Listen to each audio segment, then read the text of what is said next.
ونشهد أن لا إله إلا الله وحده لا شريك له ونشهد أن محمدا عبده ورسوله أما بعد فإن خير الحديث كتاب الله وأحسن الهدي هدي محمد صلى الله عليه وسلم وشر الأمور محدثاتها وكل محدثة بدعة وكل بدعة ضلالة وكل ضلالة في النار. اللهم صل على محمد وعلى آل محمد كما صليت على إبراهيم وعلى آل إبراهيم إنك حميد مجيد. اللهم بارك على محمد وعلى آل محمد كما باركت على إبراهيم وعلى آل إبراهيم إنك حميد مجيد. اللهم ربنا زدنا علما وعملا، علما نافعا وعملا متقبلا ورزقا حلالا طيبا مباركا. أعوذ بالله السميع العليم من الشيطان الرجيم. بسم الله الرحمن الرحيم. يا أيها الذين آمنوا كتب عليكم الصيام كما كتب على الذين من قبلكم لعلكم تتقون أياما معدودات.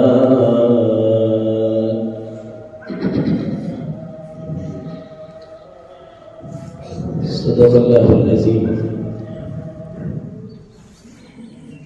تمام قسم کی حمد و ثنا، تسبیحات، تکبیرات، تمجیدات، تحمیدات ایک اللہ وحدہ لا شریک کی ذات بابرکت کے لیے خاص ہے، جو پوری کائنات کا اکیلا خالق، مالک، رازق، داتا، گنج بخش، رنج بخش ہے.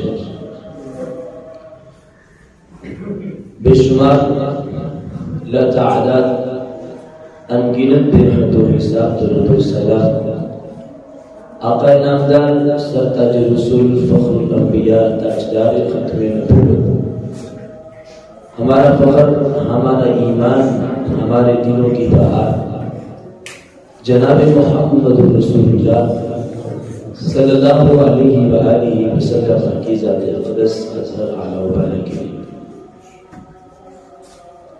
محترم، مکرم، معظم، محتشم بھائیوں، بزرگوں اور دوستوں، رمضان المبارک کا بابرکت پررحمت مہینہ اپنی پوری رانائیوں اور شادمانیوں کے ساتھ، اپنی پوری بہاروں کے ساتھ ہم پر سایہ فگن ہے. قرآن مجید فرقان حمید میں اللہ رب العالمین نے جب رمضان کا تذکرہ کیا تو جو الفاظ خدا نے استعمال کیے وہ الفاظ یہ ہیں ایام معدودات، کہ گنتی کے چند دن ہیں۔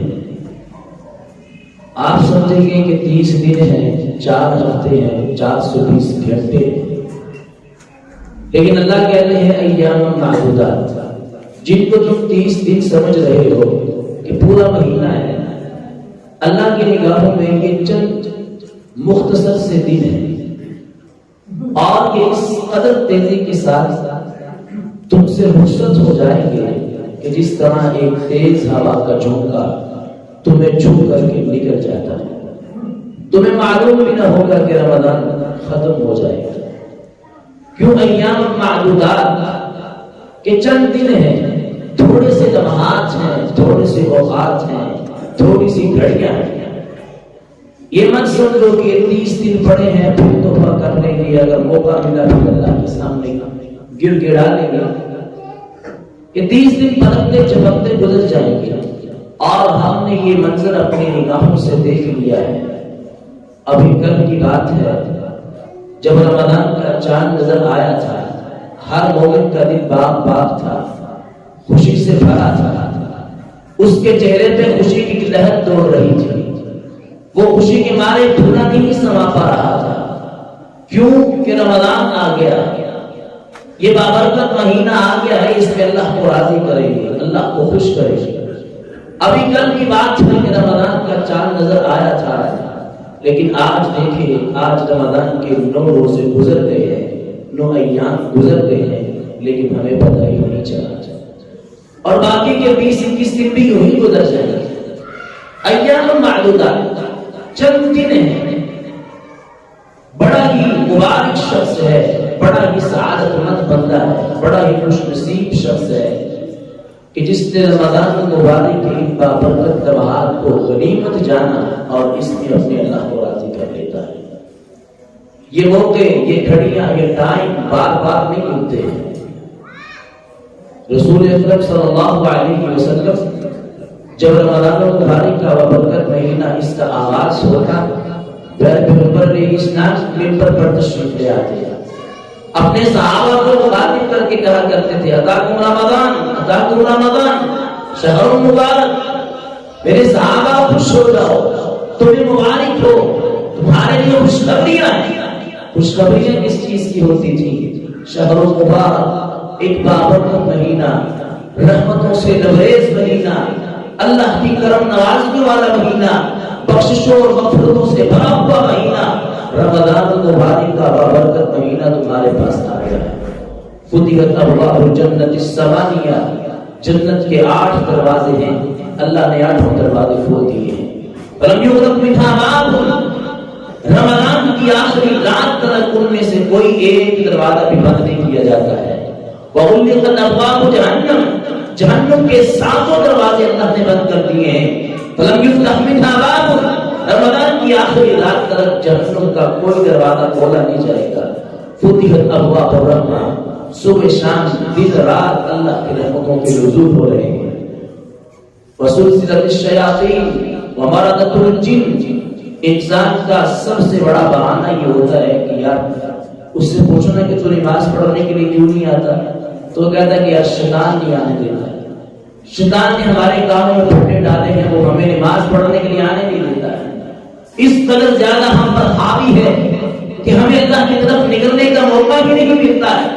رب کہتے ہیں 11 مہینے تیرا یہ بہانہ تھا کہ شیطان بتاتا ہے، اس ماہ مبارک میں نے شیطان کو بھی جکڑ دیا ہے، شیطان کو بھی پابند سراسر کر دیا ہے، شیطان کو بھی ہتھکڑیاں لگا کر کے میں نے قیدی بنا دیا ہے۔ اب 1 مہینہ تو نے دل جمے کے ساتھ میں اللہ کو راضی کرنے کے لیے میری عبادت کرنی ہے، میرے سامنے آ کر کے جھکنا ہے۔ یہ دن بڑی تیزی کے ساتھ گزر جائیں گے، 9 دن گزر گئے ہیں، باقی 20-21 دن باقی ہیں، وہ بھی لمبے بلمبے گزر جائیں گے، لیکن بابرکت اور مبارک شخص کو ہے جو رمضان کی ایک لمحے سے اور ایک گھڑی سے فائدہ اٹھاتا ہے۔ ایک رمضان میرے آپ کے لیے کتنا اہم ہے، کتنا قیمتی ہے، اس کا اندازہ حضور کائنات علیہ السلام کی حدیث پاک سے لگائیے۔ طلحہ بن عبید اللہ رضی اللہ تعالیٰ عنہ اس حدیث کا راوی ہے، بیان فرماتے ہیں تو شخص اللہ کے پیغمبر کے بارگاہ عالیہ میں حاضر ہوئے، دونوں نے اسلام قبول کیا۔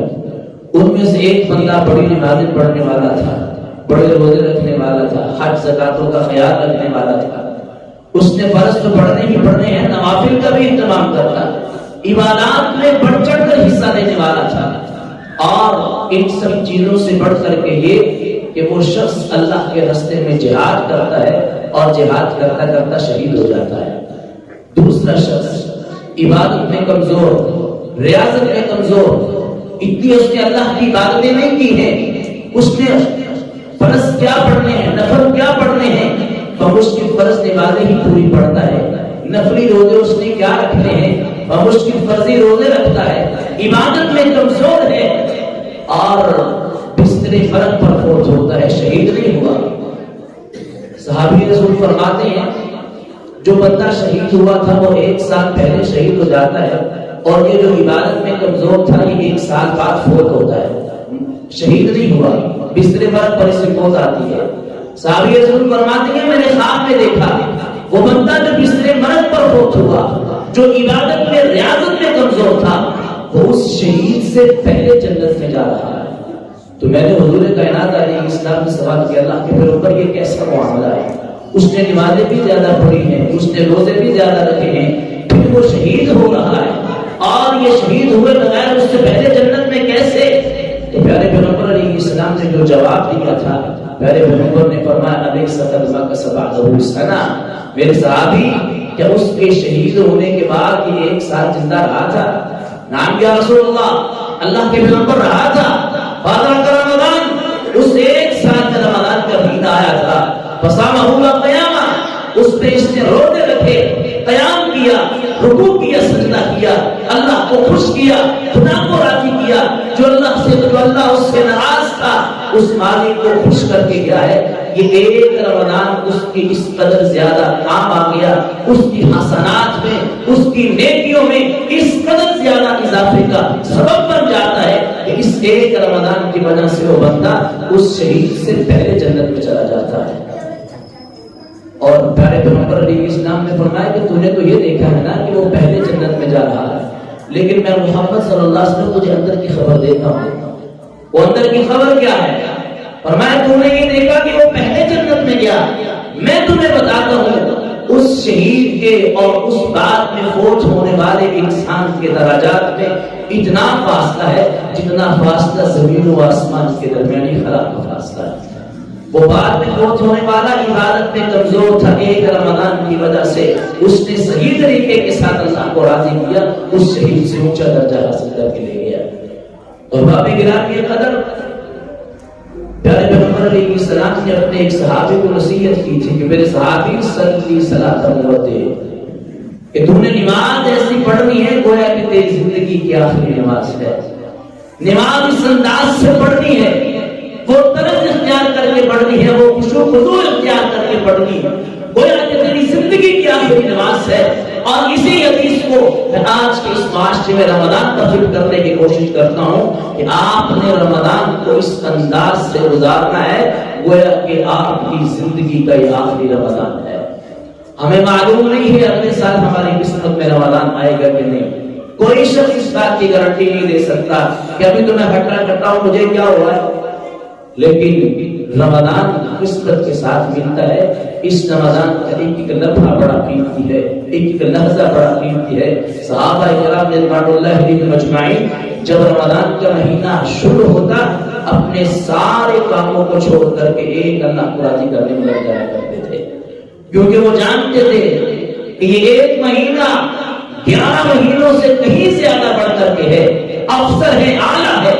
جس نے اس مہینے کو صحیح طریقے سے گزار لیا، اس مہینے میں اللہ کو راضی کر لیا، جو خدا کا حق تھا اس مہینے میں اس نے پورا کرنے کی کوشش کی، اللہ کو راضی کیا، یہ رمضان المبارک کا 1 مہینہ اس کی بخشش کے لیے، اس کی مغفرت کے لیے کافی ہے۔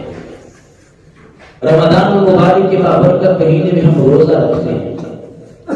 آج میں نے آپ نے اپنا محاسبہ کرنا ہے۔ قرآن مجید فرقان حمید میں اللہ رب العالمین نے جو روزے کا مقصد بیان کیا ہے، یا ایھا الذین آمنوا کتب علیکم الصیام کما کتب علی الذین من قبلکم لعلکم تتقون، کہ اہل ایمان تم پر روزوں کو فرض میں نے اس لیے کیا ہے لعلکم تتقون، تاکہ تم متقی بن جاؤ، تاکہ تم پرہیزگار بن جاؤ، تاکہ تمہارے دلوں میں اللہ کا خوف بیٹھ جائے۔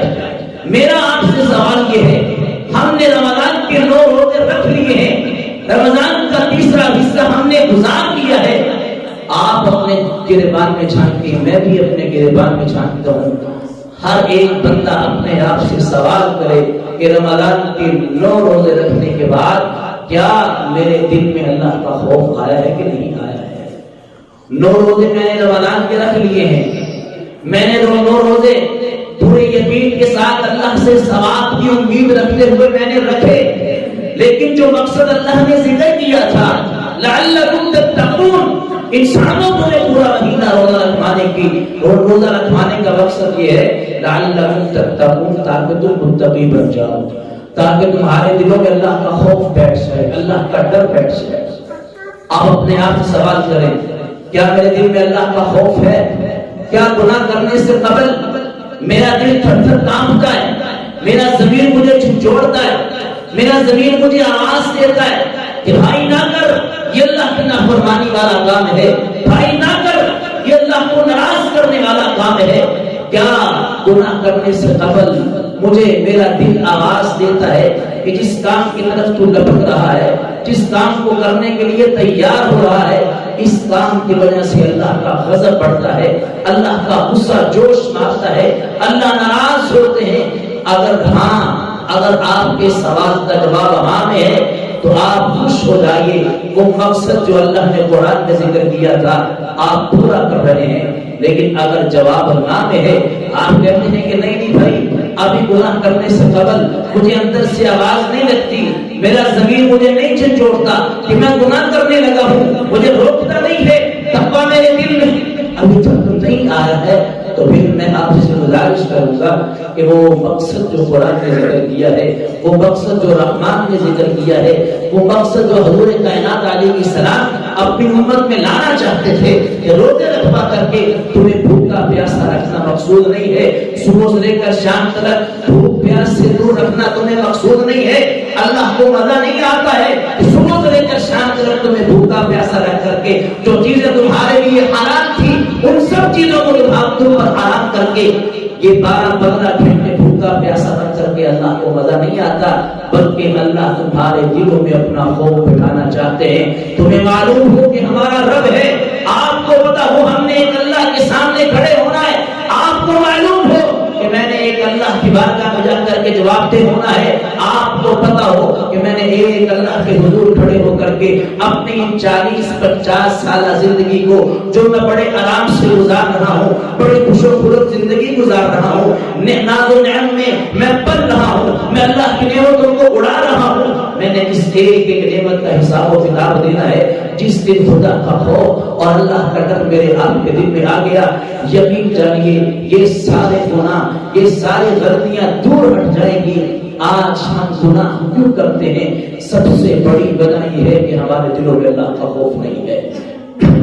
روزہ رکھ کر کے بھی ہم گناہ کر رہے ہوتے ہیں۔ حاجی صاحب نے روزہ رکھا ہے، نمازی صاحب نے روزہ رکھا ہے، صبح سے لے کر شام تک یہ بھائی جان روزے سے ہیں، لیکن فراٹ کرنے سے باز پھر نہیں آتے ہیں، دودھ میں پانی ملانے سے باز پھر نہیں آتے ہیں، کم تولنے سے باز پھر نہیں آتے ہیں۔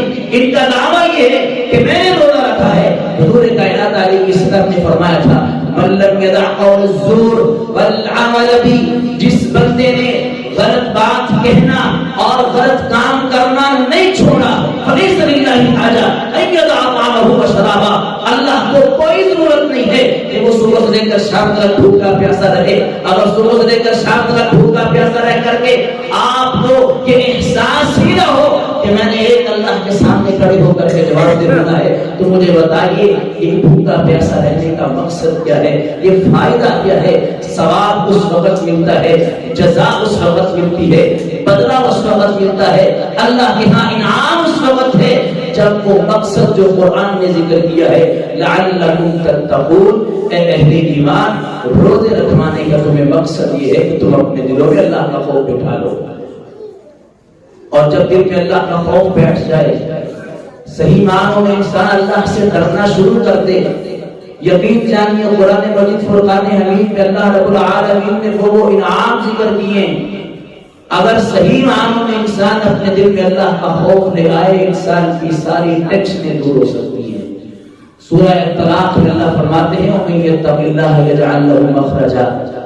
آج جتنے بھائی یہاں پر بیٹھے ہیں آپ سب مجھے یقین سے بتائیں، کیا ہر بندے کی خواہش یہ نہیں ہے کہ میری تکلیفیں دور ہو جائیں، میری ٹینشنیں دور ہو جائیں، میری پریشانیاں دور ہو جائیں، میں کاروباری معاملات میں پھنسا ہوں، میں اپنے بیوی بچوں کے معاملات میں پھنسا ہوں، اپنے گھریلو معاملات میں پھنسا ہوں، اللہ کوئی ایسا سبب نکالے کہ میری ساری ٹینشنیں دور ہو جائیں۔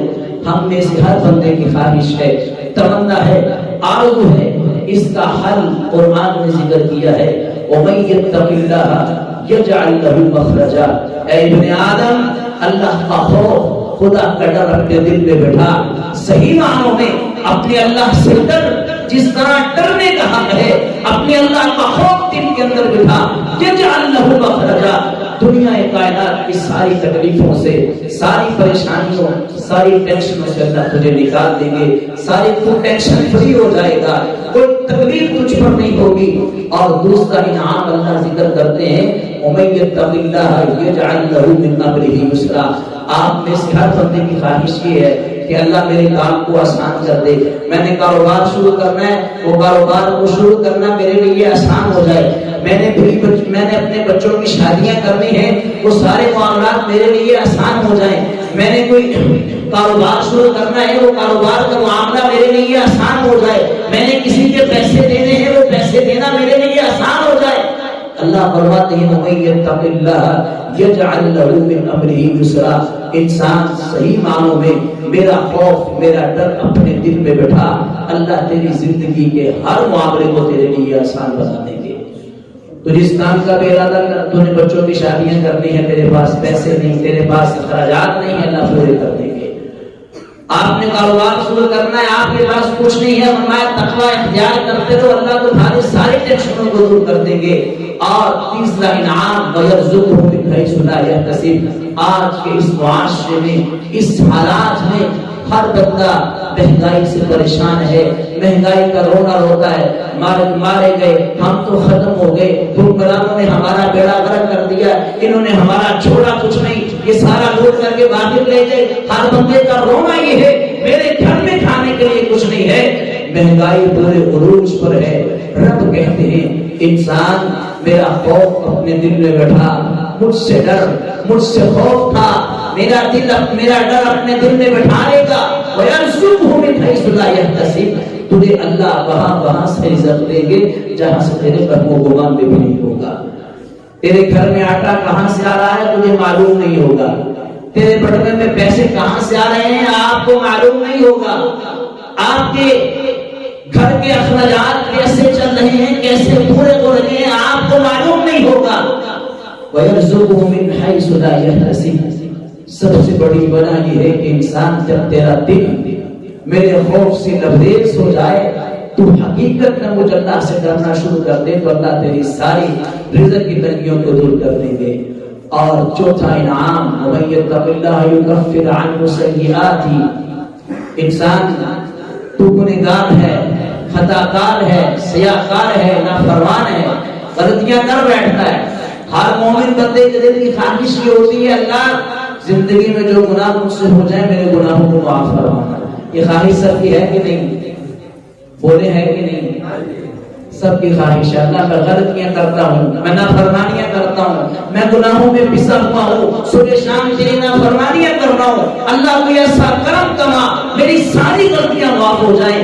فرمایا وَمَن يَتَّقِ اللَّهَ يُكَفِّرْ عَنْهُ سَيِّئَاتِهِ، ابن آدم میرا خوف اپنے دل میں بیٹھا، میرا تقویٰ، میرا ڈر اپنے دل میں جس دن تو بٹھا لے گا میں خدا تیری زندگی کے گزشتہ سارے گناہوں کو معاف فرما دوں گا۔ کل قیامت کا دن ہوگا، جنت ہم سب اس کے مشتاق ہیں، اس کی چاہت کرتے ہیں، اللہ ہم سب کو جنت میں داخل فرمانا، اللہ ہم سب کو اپنے حبیب کا دیدار جنت میں ہمیں نصیب فرمانا۔ فرمایا کہ تلک الجنت التی نورث من عبادنا من کان تقیا، یہ جنت جو میں نے بنائی ہے یہ میرے ان خوش نصیب بندوں کے لیے ہے جنہوں نے دنیا میں میرا خوف اور میرا ڈر اپنے دل میں بٹھایا تھا۔ جب دل میں تقویٰ بیٹھ جائے، دل میں اللہ کا خوف بیٹھ جائے، دل میں اللہ کا ڈر بیٹھ جائے، انسان صحیح معنوں میں اپنے اللہ سے ڈرنا شروع کر دے، پھر کوئی گناہ کا کام، پھر کوئی غلطی کا کام، پھر کوئی اللہ کی نافرمانی والا کام نہیں کرتا ہے۔ اس کے پاس گناہوں کے اس کے پاس گناہ کرنے کے ہزار وسائل ہوں، اس کے پاس گناہ کرنے کے لاکھ وسائل ہوں، وہ گناہ کرنے پر پوری طاقت رکھتا ہو، پوری قدرت رکھتا ہو، لیکن چونکہ اس کا دل اللہ کے خوف سے لبریز ہے، پھر کبھی وہ گناہ کے قریب نہیں جاتا۔ اور اس کی بہت بڑی مثال سیدنا یوسف علیہ السلام کی ہے۔ عزیز مصر کی بیوی ذات بھی ہے، جمال بھی ہے، حسن بھی ہے، شہرت بھی ہے، عزت بھی ہے، مال و متاع بھی ہے، ہر چیز ہے، تنہائی خلوت سب کچھ۔ دعوت زنا دی، ہائی طلاق کا لفظ بولا، تو سیدنا یوسف علیہ السلام نے جو الفاظ اپنی زبان سے نکالے تھے، قال معاذ اللہ، اللہ کی پناہ، انی اخاف اللہ، میں اللہ سے ڈرتا ہوں۔ گناہ پر کرنے پر قادر تھے، گناہ کر سکتے تھے، لیکن چونکہ دل اللہ کے خوف سے لبریز تھا، دل میں اللہ کا ڈر تھا، وہ جانتے تھے کہ اگر میں نے اپنے خدا کی نافرمانی کی میرا اللہ مجھ سے ناراض ہوگا۔ اپنے اللہ کی نافرمانی کو مول نہیں لیا، اس عورت کی دعوت کو ٹھکرا کر کے دل میں اللہ کا خوف، اللہ کے ڈر کو ٹھہرایا، اور پھر کسی تقوی کی بنیاد پر چند ہی سالوں کے بعد جو عزیز مصر کی بیوی ان کو اس دعوت زنا دے رہی تھی، اسی مصر کا مالک، اسی مصر کا مالک و مختار اللہ نے سیدنا یوسف علیہ السلام کو بنایا، اور پوری انسانیت کو یہ سبق دیا تھا کہ اس دن تم میرا خوف اپنے دل میں بٹھا لو گے، آپ پسماندہ علاقے میں رہتے ہیں، آپ کے گھر کے اخراجات صحیح نہیں چل رہے، گھر کے حالات ٹھیک نہیں چل رہے، آپ بڑے پریشان ہیں، پشیمان ہیں، لیکن جب دل میں اللہ کا خوف آ جائے گا، حالات یوں پلٹا کھائیں گے، حالات یوں مڑیں گے، آپ کو معلوم نہیں ہوگا، ساری ٹینشنیں دور ہو جائیں گی، ساری نظر کی تنگیاں دور ہو جائیں گی، لیکن شرط یہ ہے کہ دل میں تم نے اللہ کا خوف بٹھانا ہے۔ اب سوال یہ ہے کہ تقویٰ کہتے کسے ہیں، تقوی کی تعریف کیا ہے؟ آپ نے بڑا تقویٰ، آپ کا حساب، آپ نے تقویٰ بڑا کیا ہے، تقوی کا مطلب کیا ہے؟ تو ابی بن کعب رضی اللہ تعالی عنہ سے عمر فاروق نے سوال کیا تھا کہ یا ابی ابن کعب مت تقوی، آپ بتائیے کہ تقوی کیا چیز ہے؟ تو ابی بن کعب نے عمر فاروق رضی اللہ تعالی عنہ کو ایک مثال دے کر کے سمجھایا تھا، فرمایا کہ آپ نے ایک تاریک گلی سے گزرنا ہو، اس تاریک گلی میں جھاڑیاں لگی ہیں، کانٹے لگے ہیں، آپ اس تاریک گلی سے، اس تنگ گلی سے کیسے گزریں گے؟ تو عمر فاروق رضی اللہ تعالیٰ عنہ فرمانے لگے کہ میں تو اپنے کپڑوں کو سنبھال کر کے بڑا دھیان سے گزروں گا، کہیں میرے کپڑے کانٹوں کو الجھ کر کے مجھے نقصان نہ پہنچائیں، میرے کپڑے پھٹ نہ جائیں، میں بڑے دھیان سے گزروں گا۔ تو ابی بن کعب رضی اللہ تعالیٰ عنہ نے عمر فاروق سے کہا کہ یا عمر، تقویٰ یہی چیز ہے، اس دنیا میں کہیں پر شراب کے کانٹے ہیں، اس دنیا میں کہیں پر جوے کے کانٹے ہیں، اس دنیا میں کہیں پر حرام خوری کے کانٹے ہیں، کہیں پر زناکاری کے کانٹے ہیں، کہیں پر سود کے کانٹے ہیں، کہیں پر غیبت کے کانٹے ہیں، کہیں پر چغلیوں کے کانٹے ہیں، کہیں پر جھوٹ کے کانٹے ہیں، اس دنیا میں کہیں پر حیا بے حیائی کے اور عریانی کے کانٹے ہیں۔ تقویٰ یہ ہے کہ انسان اپنے دم کو ان تمام تر گناہوں سے بچاتا ہوا ایک اللہ کی منشا اور ایک اللہ کی مرضی کے مطابق زندگی کی یہ چند سانسیں گزار کر کے اللہ کے پاس چلا جائے، وہ بندہ متقی ہے، وہ بندہ پرہیزگار ہے۔ دوسرا دوسرا سوال آپ یہ پوچھیں گے کہ ہمارے دل میں تقویٰ کیسے آئے گا؟ ایک ہے تقویٰ کیا ہے، ایک ہے تقویٰ کیسے آئے گا۔ عبداللہ ابن مسعود رضی اللہ تعالیٰ عنہ سے کسی نے سوال کیا کہ عبداللہ میں اپنے دل میں اللہ کا خوف بٹھانا چاہتا ہوں، میں اپنے دل میں اللہ کا خوف کیسے لے کر کے آؤں، میں اپنے دل میں اللہ کا تقویٰ کیسے اٹھاؤں؟ تو عبداللہ ابن مسعود رضی اللہ تعالیٰ عنہ نے فرمایا جس بندے نے اپنی زندگی میں 3 کام کر لیے وہ بندہ متقی بن جاتا ہے۔ 3 کام جس بندے کی زندگی میں آ گئے وہ بندہ پرہیزگار ہے، اس کو متقین کی صفوں میں شامل کیا جا سکتا ہے۔ پہلا کام یشکر، ہمیشہ آپ نے اپنے مالک کی شکر گزاری کرنی ہے۔ آپ کی زندگی میں وہ لمحہ کبھی نہ آئے، وہ لحظہ کبھی نہ آئے آپ نے کھانا کھا کر کے ٹکار مار کے کہا ہو کہ بھائی نمک کم تھا، مرچیں زیادہ تھی، اس میں یہ تھا، اس میں وہ تھا، یوں ہو جاتا تو خدا ہو جاتا۔ کھانا کھانے کے بعد یا اللہ کی کوئی نعمت استعمال کرنے کے بعد خدا کی نعمت کی ناشکری نہیں کرنی۔ اگر کبھی یقین نہ ہو، اگر کبھی آپ کو پتہ نہ چلے تو اپنے سے نیچے والے بندے کو دیکھنا جس کے پاس کھانے کے لیے یہ بھی چیزیں نہیں ہیں۔ آپ کو تو گھر میں عزت کے ساتھ کھانا مل جاتا ہے، کبھی جا کر کے فٹ پاتھ پر دیکھنا لوگ ایک لقمے کے لیے، ایک روٹی کے لیے ترس رہے ہیں، بھیک مانگ رہے ہیں، منتیں تلوے کر رہے ہیں۔ اور اگر پھر کبھی یقین نہ ہو میرے ساتھ چلنا، میں آپ کو یوں ہاسپٹل کے اس دل کے وارڈ میں لے کر کے چلتا ہوں جہاں پر بڑی بڑی کمپنیوں کے مالک لیٹے ہیں، خدا کو کمپنیاں دے کر کے اللہ سے صحت مانگ رہے ہیں۔ اللہ ہماری کمپنیاں لے لے، ہماری جائیدادیں لے لے، ہماری دولتیں لے لے، اللہ ہمیں صحت دے دے۔ اگر آپ کا جگر ٹھیک ہے، آپ کا لیور ٹھیک ہے، آپ کا معدہ ٹھیک ہے، آپ کا پیٹ ٹھیک ہے، آپ کی آنکھیں ٹھیک ہے، آپ کی سانس کی نالی ٹھیک کام کر رہی ہے، آپ ان ہزاروں بزنس مینوں سے، ان لاکھوں بزنس مینوں سے زیادہ امیر ہیں جو ہاسپٹل میں، جو ہسپتالوں کے اندر اس آکسیجن کے سلنڈر پر زندگی کو گزارنے پر مجبور ہیں۔ آپ کا لیور ٹھیک کام کر رہا ہے، آپ کا معدہ ٹھیک کام کر رہا ہے، آپ ان کروڑوں بزنس مینوں سے زیادہ امیر ہیں۔ اس لیے یشکر، ہمیشہ اپنے مالک کو شکر گزاری کرنی ہے۔ تھوڑا ملا ہے یا زیادہ ملا ہے، اچھا ملا ہے یا پھر بالکل نہیں ملا ہے، جیسا بھی ملا ہے اپنے مالک کا ہر حال میں شکریہ ادا کرنا ہے۔ اور شکریہ ادا کرنے کا بہترین طریقہ کیا ہے؟ انسان حضور کائنات علیہ السلام نے فرمایا تھا اپنے سے نیچے والے بندے کو دیکھو۔ اگر آپ کے پاس موٹر سائیکل ہے تو گاڑی والے کو نہیں دیکھنا، اس کو دیکھنا ہے جس کے پاس سائیکل ہے۔ اگر آپ کے پاس سائیکل ہے اس کو دیکھو کہ جس جو پیدل چل رہا ہے۔ اگر آپ پیدل چل رہے ہیں اس کو دیکھو کہ جس کے پاس چلنے کے لیے ٹانگیں بھی نہیں ہیں۔ اور اگر آپ کے پاس ٹانگیں نہیں ہیں تو پھر اس شخص کو دیکھو جو اپنے آپ سے ہلنے سے بھی معذور ہے، بالکل ایک جگہ پر بے جان پڑا ہے۔ حضرات گرامی قدر، اپنی زندگی میں یہ معمول بنائے کہ میں نے اللہ کی شکر گزاری کرنی ہے۔ تقویٰ اختیار کرنے کا پہلا طریقہ یہ ہے کہ ہمیشہ انسان اپنے مالک کی شکر گزاری کرے، اور دوسرا طریقہ یہ ہے ہمیشہ اپنے اللہ کا ذکر کرنا ہے، اپنے اللہ کو یاد کرنا ہے، صبح ہو یا شام ہو، دن ہو یا رات ہو، جو بھی لمحہ، جو بھی گھڑی گزرے وہ اللہ کے ذکر سے خالی نہ ہو۔ آپ نے کسی کو گالی دے دی ہے، گالی دینے سے 1000 گنا بہتر ہے کہ آپ اپنے زبان سے سبحان اللہ پڑھیں۔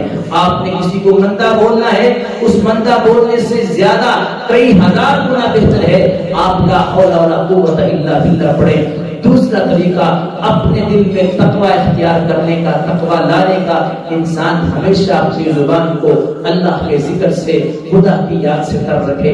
اور تیسرا طریقہ یہ ہے یعطا، ہمیشہ اپنے مالک کی اطاعت کرنی ہے، اپنے مالک کی بات کو ماننا ہے۔ یہ نہیں کہ صرف رمضان کا مہینہ ہے، مسجدیں بھری ہیں، مسجدیں آباد ہیں، مسجدوں میں رونق ہے، جیسے ہی رمضان کیا مسجدیں بھی ویران ہو جائیں۔ نہیں، جو رمضان میں خدا ہے وہی رمضان کے بعد بھی خدا ہے۔ جو رمضان میں مؤذن حی علی الصلاۃ حی علی الفلاح کی صدا لگاتا ہے، رمضان کے بعد بھی وہی صدا لگتی ہے، حی علی الصلاۃ حی علی الفلاح۔ جس طرح رمضان میں تم اللہ کا حکم مان کر کے خدا کے سامنے جھکتے ہو، اسی طرح رمضان کے بعد بھی اللہ کے حکم کو ماننا ہے، خدا کے حکم کو تسلیم کرنا ہے، اللہ کی بات کو ماننا ہے۔ ربا تو نے بلایا ہے، مجھے لاکھ کام ہے، مجھے 1000 کام ہے، میں اپنے سارے کاموں کو چھوڑ کر کے تیری ایک بات کو ماننے کے لیے تیار ہوں۔ تو 3 کام کرنے ہیں تقویٰ لانے کے لیے۔ پہلا کام یشکر، اللہ کا شکریہ ادا کرنا ہے۔ دوسرا کام یذکر، ہمیشہ اپنے مالک کا ذکر کرنا ہے۔ اور تیسرا کام اپنے مالک کی اطاعت کرنی ہے۔ اس نے جس بات کی طرف بلایا ہے دل و جان کے ساتھ اس بات کی طرف لگ جانا ہے، جس سے روکا ہے اس سے رک جانا ہے۔ جس بندے میں یہ 3 کام آ گئے وہ بندہ متقی بن جائے گا، اور متقی جو بن گیا اس نے روزے رکھنے کے مقاصد کو پورا کر لیا ہے۔ رمضان کے 9 دن ہم نے گزار لیے ہیں۔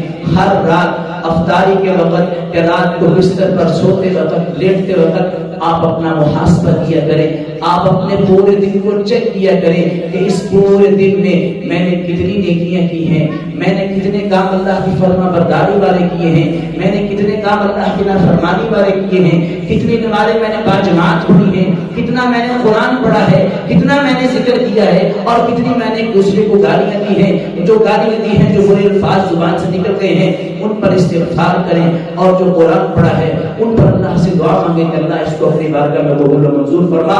ہر رات اپنا محاسبہ کر کے سویا کریں۔ جب یہ انسان محاسبہ کرتا ہے اس میں مزید بہتری آتی ہے، وہ پہلے سے بڑھ کر کے اللہ کی عبادت کی طرف لگ جاتا ہے۔ اللہ مجھ آپ کو صحیح معنوں میں اپنی بندگی اور اپنی اطاعت والے کام کرنے کی توفیق عطا فرمائے۔ رمضان میں جو ہم نے عبادات کی ہیں ان گزشتہ 9-10 دنوں میں اللہ قبول فرمائے، جو کمی کوتاہی ہوئی ہے اللہ معاف فرمائے، اور باقی کے 20 سے بہتر گزارنے کی توفیق عطا فرمائے۔ باجماعت نماز کی پابندی کریں، رمضان میں یہ معمول بنائیں اپنا کہ میری کوئی فرض نماز باجماعت نہیں رہنی چاہیے، میں ہر نماز باجماعت پڑھوں گا، کوئی روزہ آپ کا نہیں چھوٹنا چاہیے۔